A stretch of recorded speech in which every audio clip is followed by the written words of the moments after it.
बच्चे बहुत बार पढ़ाकू होते हैं, बहुत बार लड़ाकू होते हैं, लेकिन जो पढ़ाकू बच्चे होते हैं बहुत बार स्ट्रेस में पड़ जाते हैं, मानसिक दबाव में पड़ जाते हैं, डिप्रेशन में आ जाते हैं और बीमार पड़ जाते हैं।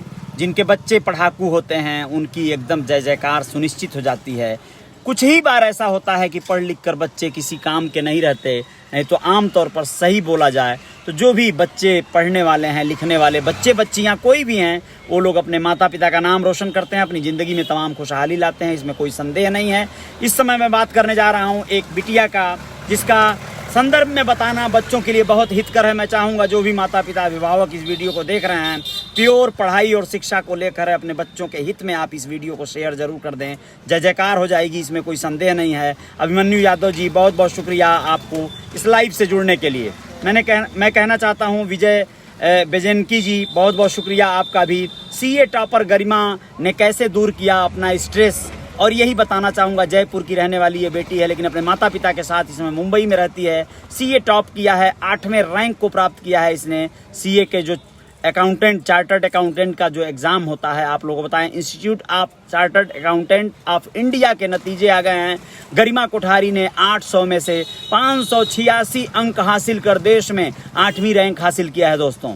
अब सोचिए, ऐसी बेटी की स्टोरी बताना बहुत ज़रूरी है। राज राहुल जी बहुत बहुत शुक्रिया।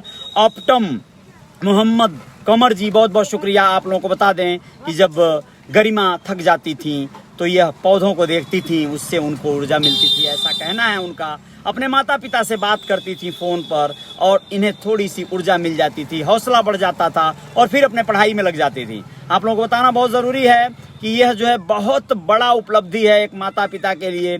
सोमवार को सीए फाइनल का रिजल्ट आया है। Institute of chartered accountant of India ICAI ने सोमवार को ये सीए फाइनल और फाउंडेशन जुलाई 2021 के नतीजे घोषित कर दिए हैं।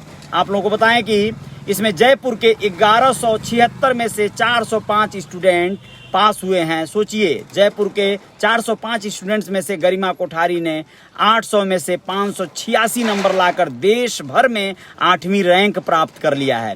गरिमा मूल रूप से जयपुर की बनी पार्क की रहने वाली हैं और फिलहाल मुंबई में ये अपने माता पिता के साथ रहती हैं। उन्होंने अपनी पढ़ाई जयपुर के इंस्टीट्यूट से ही किया है। गरिमा ने बताया कि स्टूडेंट्स सीए की पढ़ाई को काफ़ी मुश्किल समझते हैं, लेकिन ऐसा कुछ भी नहीं है। अगर हम हर दिन लगातार मेहनत कर अपने लक्ष्य की ओर बढ़ें तो किसी भी मुकाम तक पहुंचा जा सकता है, इसमें कोई संदेह नहीं है। गरिमा ने बताया कि उनके पिता रमेश कोठारी सीए और सीएस हैं, भाई गौरव कोठारी भी सीए हैं। इस वजह से तैयारी में पिता और भाई दोनों ने गरिमा की काफ़ी मदद की। जी हाँ, ये बहुत बेहतर बात कहा उस गरिमा ने। दरअसल होता क्या है कि आप लोग भली भांति जानते हैं, एक सोनार का बेटा आसानी से सोनार बन सकता है, एक आर्मी वाले का बेटा भी आसानी से आर्मी वाला बन सकता है। कई बार ऐसा होता है कि हम अपने पेशे, पिता के पेशे से हटकर कुछ करते हैं।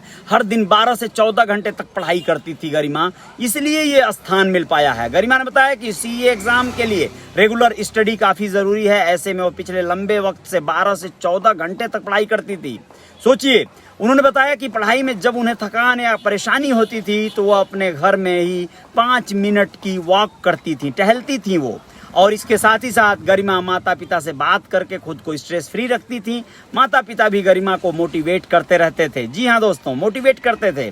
अर्चना सोनू चंद जी बहुत बहुत शुक्रिया, आप देख रही हैं इस पोस्ट को, बहुत बहुत धन्यवाद। और मनोज जलछत्री जी सुपर बोल रहे हैं, बहुत बहुत धन्यवाद। सोमनाथ पाल जी बहुत बहुत शुक्रिया। त्रिलोकी निषाद जी आपको भी धन्यवाद। धन्यवाद दोस्तों सभी लोगों को। और मैं बता रहा हूँ कि कई बार लगातार पढ़ाई की वजह से उनकी आंखों में भी दर्द होने लगता था। ऐसे में खुद को तरोताज़ा रखने के लिए वो पेड़ों पौधों को देखती थी, ताकि आंखों के साथ मन और मस्तिष्क को भी खुश रखा जा सके। हरियाली से पॉजिटिव एनर्जी मिलती है, ऐसा गरिमा कह रही हैं। अब सोचिए, ये बहुत बड़ा अनुभव साझा किया है गरिमा ने।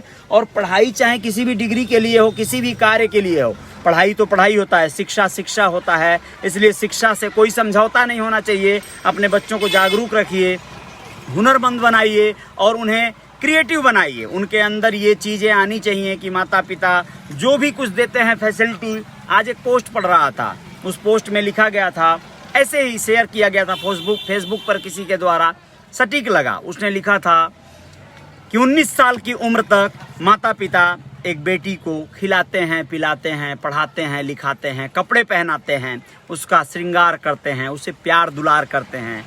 और जब वो 20 साल की होती है तो वह किसी के साथ भाग जाती है और उसके बाद कहती है कि मुझे अपने पिता से अपनी जान का खतरा है। सोचिए कितनी शर्मनाक बात है। कुछ बेटियां या कुछ बेटे अपने माता पिता के नाम को डुबाने में, उनकी नाक कटवाने में कोई कोर कसर नहीं छोड़ते, लेकिन कुछ बेटियां, कुछ बेटे ऐसे हैं जो अपने माता पिता को ही नहीं, अपने पूर्वजों को भी धन्य कर देते हैं, उन्हें चरितार्थ कर देते हैं, उनका जीवन पवित्र कर देते हैं अपनी शिक्षा के दम पर। बच्चों को हमेशा मोटिवेट करने की ज़रूरत है, उन्हें सही माहौल देने की ज़रूरत है, उनके ऊपर गाइडलाइन रखने की ज़रूरत है। आप सभी की जय जयकार होगी, इसमें कोई संदेह नहीं है। बहुत बहुत शुक्रिया जो भी दोस्त मित्र मुझे इस समय देख रहे थे, मैं उन सभी का तहे दिल से अभिनंदन करता हूं, धन्यवाद देता हूं। जय जयकार जारी रहेगी। जय हिंद, जय भारत। अपना ख्याल रखिएगा और बच्चों का विशेष ध्यान रखिएगा। Salute to you. Thank you.